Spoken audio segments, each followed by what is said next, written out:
ನಮಸ್ಕಾರ ಎಲ್ಲರಿಗೂ. ಭೂ ಕೈಲಾಸ, ದಕ್ಷಿಣ ಕಾಶಿ, ಶಿವನ ಆತ್ಮಲಿಂಗ ಇರುವಂಥ ಪವಿತ್ರವಾದಂಥ ಶೈವ ಕ್ಷೇತ್ರ. ಅಘನಾಶಿನಿ, ಗಂಗಾವಳಿ ನದಿಗಳು ಹರಿಯುವಂತಹ ಊರು. ಗಣಪತಿ ಸಮೇತ ಸಾಕ್ಷಾತ್ ಪಾರ್ವತಿ ಅವತಾರದ ಕಾಳಿದೇವಿ, ತಾಮ್ರಗೌರಿ ನೆಲೆಸಿರುವಂತಹ ಕ್ಷೇತ್ರ.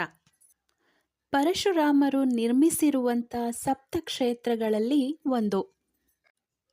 ಸಿದ್ಧಿಯ ಜೊತೆಗೆ ಮುಕ್ತಿಯನ್ನು ನೀಡುವಂತಹ ಕ್ಷೇತ್ರ ಅಂದರೆ ಅದು ಗೋಕರ್ಣ.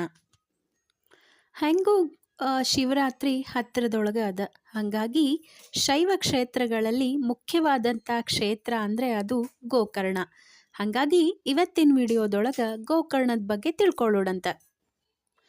ಗೋಕರ್ಣದೊಳಗಿರುವಂಥ ಶಿವನ ಆತ್ಮಲಿಂಗವನ್ನು ಮಹಾಬಲೇಶ್ವರ ಅನ್ನೋ ಹೆಸರಿನೊಳಗೆ ಪೂಜಾ ಮಾಡ್ತಾರೆ. ಯಾಕೆ ಇದೇ ಹೆಸರಿನಿಂದ ಇಲ್ಲಿ ಪೂಜಾ ಮಾಡ್ತಾರ ಅನ್ನೋದಕ್ಕೆ ಒಂದು ಪೌರಾಣಿಕ ಹಿನ್ನೆಲೆ ಅದ. ಪುರಾಣಗಳ ಪ್ರಕಾರ ತ್ರೇತಾಯುಗದೊಳಗೆ ಲಂಕಾಧಿಪತಿಯಾದಂಥ ರಾವಣ ಶಿವನ ಪರಮ ಭಕ್ತನಾಗಿರ್ತಾನ.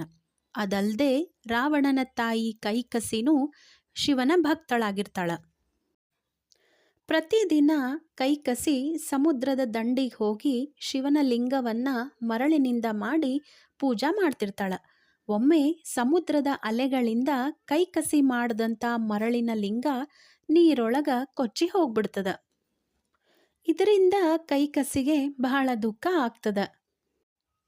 ಇದನ್ನು ನೋಡಿದಂಥ ರಾವಣ ತನ್ನ ತಾಯಿ ಕೈಕಸಿಗೆ ಶಿವನೇ ಪೂಜಾ ಮಾಡುವಂಥ ಆತ್ಮಲಿಂಗವನ್ನೇ ತಂದು ಕೊಡ್ತೀನಿ ಅಂತ ಹೇಳ್ತಾನ. ಅದೇ ಪ್ರಕಾರ ರಾವಣ ಶಿವನನ್ನ ಕುರಿತು ಘೋರವಾದಂಥ ತಪಸ್ಸನ್ನು ಮಾಡ್ತಾನ. ರಾವಣನ ಘೋರವಾದಂಥ ತಪಸ್ಸಿಗೆ ಮೆಚ್ಚಿದಂಥ ಪರಶಿವನು ಪ್ರತ್ಯಕ್ಷನಾಗಿ ಏನು ವರ ಬೇಕು ಅಂಥೇಳಿ ರಾವಣನಿಗೆ ಕೇಳ್ತಾನ. ಆಗ ರಾವಣ ಶಿವನಿಗೆ ಹೇಳ್ತಾನ, ಅದೇನಂದ್ರ ನೀನೇ ಪೂಜಾ ಮಾಡುವಂತಹ ಆತ್ಮಲಿಂಗನೇ ನನಗೆ ಬೇಕು ಅಂಥೇಳಿ ಕೇಳ್ತಾನ. ರಾವಣನ ಕೋರಿಕೆಗೆ ಮೆಚ್ಚಿ ಶಿವ ತನ್ನ ಆತ್ಮಲಿಂಗವನ್ನು ರಾವಣನಿಗೆ ಕೊಡ್ತಾನ. ಆದ್ರೆ ಒಂದು ಷರತ್ತನ್ನು ಹೇಳ್ತಾನ. ಅದೇನಂದ್ರ ಆತ್ಮಲಿಂಗವನ್ನು ಲಂಕೆಯವರೆಗೂ ಎಲ್ಲೂ ನೆಲದ ಮೇಲೆ ಇಡ್ಲಾರ್ದಂಗ ತೆಗೆದುಕೊಂಡು ಹೋಗಬೇಕು. ಒಂದು ವೇಳೆ ನೆಲದ ಮೇಲೆ ಇಟ್ರ ಆ ಆತ್ಮಲಿಂಗ ಅಲ್ಲೇ ಬೇರೂರು ಬಿಡ್ತದಂಥೇಳಿ ಪರಶಿವ ಹೇಳ್ತಾನ. ಇದಕ್ಕೆ ಒಪ್ಪಿದಂಥ ರಾವಣ ಖುಷಿಯಿಂದ ಆತ್ಮಲಿಂಗದ ಜೊತೆ ಲಂಕೆಗೆ ಪ್ರಯಾಣವನ್ನು ಮಾಡ್ತಾನ. ಆದ್ರೆ ದಾರಿಯ ಮಧ್ಯದೊಳಗೆ ಮಹಾವಿಷ್ಣು ತನ್ನ ಮಾಯೆಯಿಂದ ಸಂಜೆ ಆಗುವಂಗ ಮಾಡ್ತಾನ. ಅದು ರಾವಣ ಸಂಧ್ಯಾ ವಂದನೆ ಮಾಡುವಂತಹ ಸಮಯ ಅದು. ಅಷ್ಟರೊಳಗೆ ಅಲ್ಲೇ ಮಹಾಗಣಪತಿ ಒಬ್ಬ ಬಾಲಕನ ರೂಪದೊಳಗೆ ಬರ್ತಾನ. ರಾವಣ ತನ್ನ ಆತ್ಮಲಿಂಗವನ್ನು ಆ ಬಾಲಕನ ಹತ್ರ ಕೊಟ್ಟು ತನ್ನ ಸಂಧ್ಯಾ ವಿಧಿಗಳನ್ನು ಮಾಡಲಿಕ್ಕೆ ಹೋಗ್ತಾನ.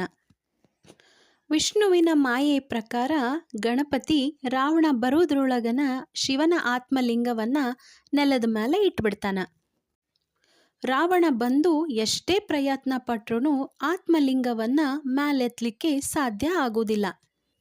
ಆಗ ರಾವಣ ಕೋಪದಿಂದ ಲಿಂಗವನ್ನು ಒಡಿಲಿಕ್ಕೆ ಪ್ರಯತ್ನ ಮಾಡ್ತಾನ. ಇದರಿಂದ ಆತ್ಮಲಿಂಗದ ತುಣುಕುಗಳು ಬೇರೆ ಬೇರೆ ಕಡೆಯೊಳಗೆ ಬೀಳ್ತಾವ. ಮುರುಡೇಶ್ವರ, ಸಜ್ಜೇಶ್ವರ ಹಿಂಗ. ನಂತರ ರಾವಣನಿಗೆ ತನ್ನ ತಪ್ಪಿನ ಅರಿವಾಗಿ ಗೋಕರ್ಣದೊಳಗಿರುವಂಥ ಶಿವಲಿಂಗವನ್ನು ಮಹಾಬಲೇಶ್ವರ ಅಂಥೇಳಿ ಕರೀತಾರೆ. ಯಾಕಂದ್ರೆ ಅಷ್ಟು ಗಟ್ಟಿಯಾಗಿ ಇರ್ತದದು. ಹಿಂಗಾಗಿನ ಗೋಕರ್ಣದೊಳಗಿರುವಂತಹ ಶಿವನ ಆತ್ಮಲಿಂಗಕ್ಕೆ ಮಹಾಬಲೇಶ್ವರ ಅನ್ನೋ ಹೆಸರಿನೊಳಗೆ ಪೂಜಾ ಮಾಡ್ತಾರೆ. ಇದು ಗೋಕರ್ಣ ಕ್ಷೇತ್ರದ ಪೌರಾಣಿಕ ಹಿನ್ನೆಲೆ. ಇನ್ನು ಈ ಮಹಾಬಲೇಶ್ವರ ದೇವಸ್ಥಾನ ಮುಂಜಾನೆ 6:30ಗೆ ತೆಗೆದಿರ್ತದ. ದೇವಸ್ಥಾನದೊಳಗೆ ಹಿಂದೂ ಸಂಸ್ಕೃತಿಯ ಡ್ರೆಸ್ ಕೋಡ್ ಕಂಪಲ್ಸರಿ, ಅಂದ್ರೆ ಮಾತ್ರ ಒಳಗೆ ಬಿಡ್ತಾರ. ಇಲ್ಲೇ ಧರ್ಮ ದರ್ಶನಕ್ಕೂ ಅವಕಾಶ ಅದ. ಅದ್ರ ಜೊತೆಗೆ ವಿಶೇಷ ದರ್ಶನದ ವ್ಯವಸ್ಥೆನೂ ಅದ. ವಿಶೇಷ ದರ್ಶನ ಅಂದ್ರೆ 250, 500, 1000 ಹಿಂಗೆ ಅಭಿಷೇಕ, ರುದ್ರಾಭಿಷೇಕದ ರಿಸಿಪ್ಟನ್ನ ತಗೋಬೇಕು. ಆ ರಿಸಿಪ್ಟನ್ನು ತೋರಿಸಿ ನಾವು ಒಳಗೆ ಹೋದ್ಮೇಲೆ ಅಲ್ಲಿ ಭಟ್ರು ನಮ್ಮನ್ನು ಕೂಡಿಸಿ ಅಭಿಷೇಕ, ರುದ್ರಾಭಿಷೇಕ ನಾವೇನು ಟಿಕೆಟ್ ತೊಗೊಂಡಿರ್ತೀವಲ್ಲ ಅದ್ರ ಪ್ರಕಾರ ನಮ್ಮನ್ನಲ್ಲಿ ಕೂಡಿಸಿ ಸಂಕಲ್ಪ ಮಾಡಿಸ್ತಾರೆ ನಮ್ಮ ಕಡೆಯಿಂದ. ಆಮೇಲೆ ನಾವು ಗರ್ಭಗುಡಿ ಒಳಗೆ ಹೋಗಿ ಆತ್ಮಲಿಂಗದ ಮೇಲೆ ನಾವು ತಗೊಂಡು ಹೋಗಿರುವಂಥ ಪಂಚಾಮೃತ ಮತ್ತು ನೀರು ಹೂವು ಪತ್ರಿಗಳನ್ನು ಹಾಕಿ ಪೂಜಾ ಮಾಡಬೇಕು. ಆಮೇಲೆ ಹೊರಗೆ ಬಂದಮೇಲೆ ಭಟ್ರು ನಮಗೆ ಪ್ರಸಾದ ಕೊಡ್ತಾರೆ. ನಾವು ಒಂದು ವರ್ಷ ಶಿವರಾತ್ರಿ ದಿನಾನ ಗೋಕರ್ಣಕ್ಕೆ ಹೋಗಿದ್ವಿ. ದೇವ್ರ ದಯೆಯಿಂದ ಗೋಕರ್ಣನಾಥನ ದರ್ಶನ ಮಾಡ್ಕೊಂಡು ಬಂದಿದ್ವಿ. ಶಿವರಾತ್ರಿ ದಿನ ದೊಡ್ಡ ಜಾತ್ರೆ ಆಗ್ತದಿಲ್ಲೇ, ನೋಡ್ಲಿಕ್ಕಂತೂ 2 ಕಣ್ಣು ಸಾಲುದಿಲ್ಲ. ದೇವಸ್ಥಾನದ ಹತ್ರನ ಕಾರ್ ಪಾರ್ಕಿಂಗ್ ಫೆಸಿಲಿಟಿ ಅದ. ಆಮೇಲೆ ಸಣ್ಣ ಮಕ್ಕಳು ಮತ್ತು ಏಜ್ ಆಗಿರೋರನ್ನ ಕರ್ಕೊಂಡು ಹೋದ್ರೆ ತಿನ್ನಿಸ್ಲಿಕ್ಕೂ ಅಲ್ಲಿ ಹೋಟೆಲ್ಗಳ ವ್ಯವಸ್ಥೆನೂ ಅದ.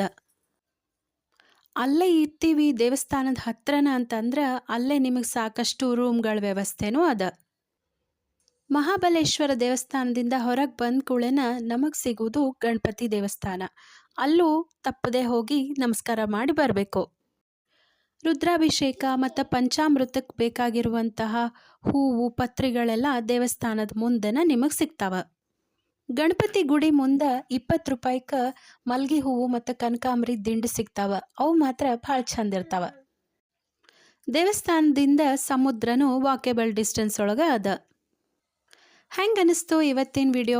ಈ ವಿಡಿಯೋ ಇಷ್ಟ ಆಗಿತ್ತಂದ್ರೆ ನಮ್ಮ ವಿಡಿಯೋನ ಲೈಕ್ ಮಾಡಿರಿ. ಹಾಗೆ ನಿಮ್ಮ ಫ್ರೆಂಡ್ಸ್ ಆ್ಯಂಡ್ ಫ್ಯಾಮಿಲಿ ಮೆಂಬರ್ಸಿಗೂ ಈ ವಿಡಿಯೋನ ಶೇರ್ ಮಾಡಿರಿ. ಹಂಗೆ ತಪ್ಪದೆ ನಮ್ಮ ಚಾನಲ್ನ ಸಬ್ಸ್ಕ್ರೈಬ್ ಮಾಡ್ಕೊಳ್ರಿ.